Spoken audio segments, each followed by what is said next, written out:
A better route. Chapter 108. Tuhiya knew this day had been coming. She and her son had been on a collision course from the day she'd left the clan. Two opposing forces, some of the most powerful people in the world, were about to lock horns in great battle that no one would ever be able to forget. Grabbing the needles from the bun in her hair, Tuhiya created her light blue Susanoo whips and told her son, "I'm giving you one last chance, Obito. Stand down and let me do what needs to be done, or I swear I will kill you and Kakashi to get the 8 tails." Obito had never imagined he'd have to do something like this. "You know, when we first came here I was terrified about having to kill my own mother. Yet, as you stand here before me, I feel no fear. My mother is gone and this cruel creature is all that remains." Tuhiya didn't particularly care to listen to all of this. In fact, she was shocked to see how her son had grown to despise her. She swung her whip at him, intent on taking the boy's head off. Obito became surrounded with an orange glow and his mother knew what it was instantly. No, it couldn't be. A Susanoo bone arm caught the whip mid-swing. Then Obito created a second arm that clenched its fist and went to strike Tuhiya hard. She created rib cage to defend herself and gasped, "When did you learn the Susanoo?" Obito just smirked with pride, "I've done a lot of training while you've been away. To be honest, the Susanoo at this level is nothing compared to the Kamui, but I figured it couldn't hurt to learn it. I can't use it much more than this, but I think I've made my point." Tuhiya growled, "And now I'll make mine." She pressed her hand to the ground and dozens of roots sprung from the ground. Kakashi pressed his hands to the ground as well to counter, "I've got this one." Roots sprung from the ground where Kakashi was standing and met the ones Tuhiya had sent. The two attack wrapped around one another, stopping them both. Tuhiya had almost forgotten her grandson had the same gift as she did. Tuhiya stood up again and surrounded herself with the Susanoo, this time making a full-body version that was at least 15 feet tall. Killer Bee wanted to get in on the fight as well. Oh yeah, time for the mighty Killer Bee to kick the crap out of Ms. Akatsuki. "Fool, you fool." Bee grew out one of Hachibi's tails and coiled it around Tuhiya's Susanoo. He pulled Tuhiya towards him and charged up his body with tailed beast chakra. Using his signature lariat, Bee smashed his arm into the Susanoo. Tuhiya cringed as Bee's jutsu shoved her into the side of tree and her Susanoo began to crack. It took a hell of a lot to crack a Susanoo, but Bee's Jinchuriki chakra was pretty damn strong. It finally broke and Tuhiya slammed her hand into the ground and hit Bee in the gut with giant root. The rapping shinobi backed up, "Damn, that was just cruel, man." Tuhiya groaned, "Would you stop with that infernal rapping?" Wood began to grow from the next to Bee and took the shape of his opponent. Tuhiya's clone reactivated her Susanoo whip and lashed Bee hard in the chest. Another wood clone appeared by Kakashi who wasn't about to get lashed as well. He put his hand to his mouth and used the best thing he could think of against wood, Fireball Jutsu. The clone was incinerated and Obito looked around to see Tuhiya had made at least 20 more wood clones. Obito wasn't sure what the point of it was. "Do you really think just making a bunch of wood clones is gonna be enough to handle us?" Tuhiya wasn't done. "Please, this is just the beginning of the plan. Allow me to show you phase 2. The clones began to glow with the power of the Susanoo and all 20 of them got a full-body Susanoos of their own. Obito gulped a little bit. "Well shit." Kakashi could see this wasn't the time to be screwing around. He activated his Sage mode and Killer Bee activated his full-tailed beast transformation. Obito was glad he wasn't the only person there. While he still thought there was a good chance he could beat his mother on his own, it was always nice to have powerful backup. Kakashi was taking out one of the clones with his Sage Justice. He constricted one of clones with his enhanced Shadow Snake's hands, which when in Sage mode he could turn his hands into almost 100 of them and was strong enough to crush the clone Susanoo completely. Turning to another clone, he made some hand seals and opened his mouth for another attack, Sage Art, White Snake Raging Bomb. The move released a ball of white chakra in the shape of snake that destroyed the clone and its Susanoo completely. B was using his tails to smack the clones away and was blasting them hard with his ink moves. Every chance he got, he obliterate them with a blow from his now massive hands.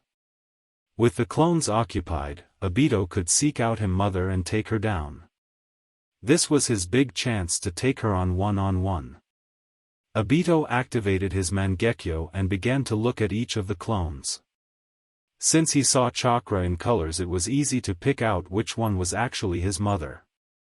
Not surprisingly, the real Tuya was hanging back and letting her clones do most of the work. He ran in her direction and Tuya could tell she had been found out. She activated her Susanoo whips and lashed at Obito once again.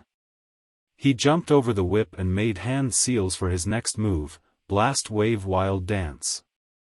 Fire began to spiral and make its way towards Tuya. Obito was expecting her to activate the Susanoo ribcage, but all she did was raise up her hand. The fire closed in on her, and when it reached her hand seemed to vanish, like she was absorbing it. Obito had no idea how on earth she was doing it. That's one of my most powerful fire-based attacks, how did she just absorb it like that? Tuya motioned to her Rinnegan, the Rinnegan grants me powers you could not begin to fathom. This I allow me to absorb all ninjutsu, no matter how powerful. It's quite possibly my favorite part about having it. My opponents simply don't know what to do. Obito had to admit, he was thrown for quite a loop. He couldn't use any of his ninjutsu on her at all, and Lord knew she must have been almost as good as he was with genjutsu, which left him with taijutsu as his main method of damaging her. However, he still had one power that he knew she could do nothing about. He saw that she had once again began to use her wood realce and attacking him with her roots. However, this time, he did not bother to move. Just like she had done, he was going to show her why he should be feared. Tuya watched the roots pass through him harmlessly, so this is the Kamui I've heard so much about. The one power of Sharingan that not I nor Madara have been able to use. Do you think that will be enough to stop me? Obito used one of the oldest lines known to man, no, I know it will. Tuya still had a few tricks up her sleeve. This time she made a few brief hand seals before she placed her hands on the ground. This is a little something I've learned from Madara's notes. More roots rose from the ground, but Obito noticed something different about these ones. They all had small flower buds attached to them, and rather than trying to attack Obito, they surrounded him and his friends. The buds opened and some kind of toxin was released from them. B could see what was coming and decided to make sure no one got poisoned. He coiled his tails around himself and then extended them with an enormous amount of strength. Tailed Beast 8 twists. The force of the tails kicked up a wind that was so strong it not only blew away the toxin, but ripped the roots right out of the ground. All of what was left of Tuya's clones were blown back as well. She never thought in a million years she'd have to use this on them, but they were most powerful than she had ever expected them to be. She focused all of in the ground as she said, this is a jutsu used by the first Hokage. It was one of his most power-wood-based techniques that Madara was ever able to recreate. I must admit, it took me years of reading the scrolls he left behind to master it. Wood style, wood dragon to kink. From beneath Tuya's feet a dragon made entirely out of wood began to rise and roar. Obito had heard rumors of this attack before, but seeing it in action was truly terrifying. It lunged and wrapped itself around B, restraining him completely. He screamed out, "Yo, this thing be draining all my chakra, ya fool." Kakashi tried to rush Tuya, but the dragon snapped its head around, trapped Kakashi in its mouth. He scoffed inside the wood beast, "You really think I can't get out?" White Snake Raging Bomb. The dragon's mouth was blasted open and Kakashi jumped out. What he didn't know is that that was exactly what Tuya wanted him to do. I knew it wouldn't contain you. Your sage mode was rather low and I thought I'd just make sure you used it all up. Kakashi felt his sage power leave his body and feel to his knees. This wasn't good. He didn't have a Jinchuriki cloak like Naruto did. Once his sage mode ran out, he was spent. Sorry dad, but this is all on you. You've gotta get B-Lose on your own. Obito looked at the dragon. That shouldn't be a problem. I feel as though you've forgotten how easily wood burns mother. Tuya rolled her eyes. A regular fire jutsu isn't gonna work on this Obito. Obito focused his killer intent on the dragon, who said anything about a regular fire? The dragon erupted in a black flame and Tuya realized her mistake, Amaterasu. Damn it, how could I be so foolish? Tuya jumped down from the dragon and activated her full-body Susanoo again. It doesn't matter, I'll still win this fight. She raised up the foot of her Susanoo and tried to stomp on Obito, but once again the attack went right through his body. Obito took out a small blade. No, you won't. He had a plan to end this once and for all. Obito was about to shove it into her stomach but she grabbed it before he could. Did you really think it was going to be that easy? Obito fought back tears as he prepared his final attack. No, I didn't. I just needed to be inside your Susanoo for this to work. A Kamui portal formed behind her and a second blade flew out of it. Tuya didn't even have time to think, shot through her back and out of her stomach. The wound bled heavily and she began to cough up blood as well. Obito mumbled, a little trick of mine. I can transport weapons to the other dimension and launch them out of it later. It's very useful.